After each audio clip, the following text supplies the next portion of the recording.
শীতকাল চলে এসেছে, পিঠা না খেলেই হবে। শীতকাল মানেই পিঠার আয়োজন। আর বাড়িতে যদি মেহমান থাকে তাহলে তো আর কোনো কথাই নেই।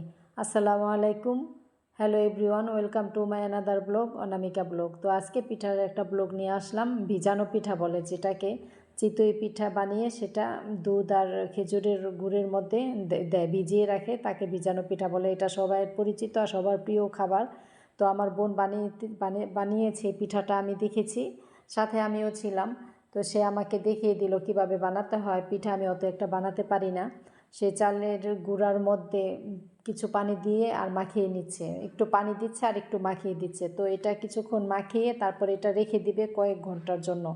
তারপর ব্লেন্ডার করে এটাকে একটু ঘুটনে দিবে, ব্লেন্ডার করবে আর কি।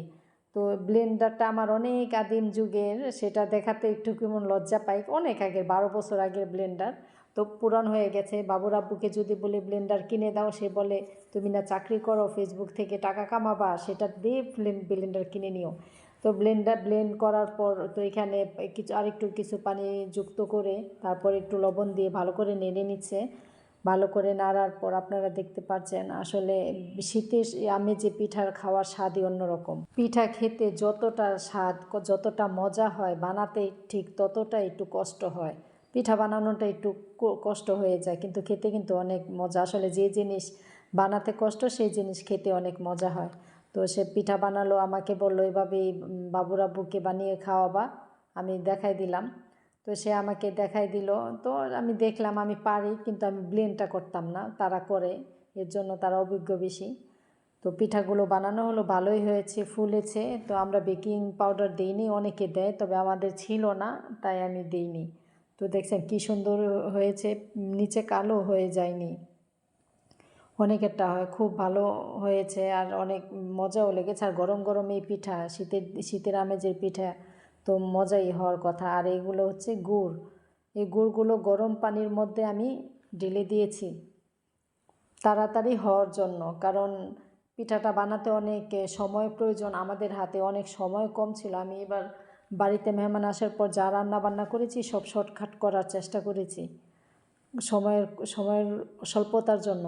তো সবগুলা গুড় এই গরম পানির মধ্যে দিয়ে দিয়েছি, দিয়ে তারপর চুলার উপর বসিয়ে দিব। এই পিঠা স্বাদটা অনেক বেড়ে যেত যদি খেজুরের রস দেওয়া হতো, তাই। তো খেজুরের গুড় দিলাম আর ইন্ডাকশন চুলায় বসিয়ে দিলাম পিঠাটা, কারণ গ্যাসের চুলায় পিঠা বানাচ্ছে আর পানিটা ইন্ডাকশন চুলায় দিয়ে দিলাম। দেখলাম যে বলক আসেনি, পরবর্তীতে বলক এসেছে। এখানে দারচিনি আর এলাচি দিয়ে দিয়েছি। পিঠাটা খেতে বেশি টাইম লাগবে না, কিন্তু বানাতে অনেক কষ্ট, সময় লাগে। তো আমি এভাবে বানাই না, তবে আমার আপু এভাবে বানায়, সে দেখিয়ে দিচ্ছে। আমার কিছু দুধ ছিল, সেই দুধের উপর লিকুইড দুধ ছিল, তার উপরে আমরা গুঁড়া দুধও ব্যবহার করেছি ঘনের জন্য, অনেক স্বাদ বাড়ানোর জন্য। তো জাল দিয়েছি আর সাথে সাথে দিয়েছি না, জমাট বেঁধে যাবে। তো অনেক মজা হয়েছে, দুধেরও অনেক ঘ্রাণ লেগেছে আর অনেক মজা। দুধের স্বাদটাই বেশি ভালো লেগেছে। তো এখানে সেই খেজুরের পানিটা উপরে পিঠাগুলো ছেড়ে দিচ্ছে। সব কিছু গরম গরম আর ঝটপট করতে হয়, এটা রেখে দেওয়া যাবে না, কারণ পিঠাটা ভিজবে গরম পানির মধ্যে। গরম খেজুরের গুড়ের পানির মধ্যে পিঠাটা ভিজবে। পিঠা ভিজার পর ওনারা, আমার আপু করে, ভিজানোর পর খাওয়ার আগে দুধটা দেয়। আমরা ভেবেছিলাম আমরা রাত্রেই খাবো, পিঠাটা রাত্রেই বানিয়েছি, ভাবছি রাত্রে খাবো, কিন্তু রাত্রে খাওয়া হয়নি। কিন্তু আমরা দুধটা দিয়ে দিয়েছি। তখন বলছে আমরা খাওয়ার সময় দেই, তোমরা আগে দুধটা দিয়ে দিয়েছো।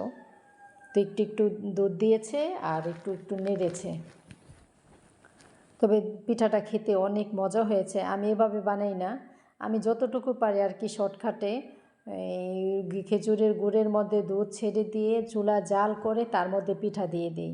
কিন্তু ওনারা একটু অন্যরকম করে বানায়। আসলে এক একজন এক এক রকম করে বানায়, সেটা কোনো সমস্যা না, তবে স্বাদটা সব একই রকম।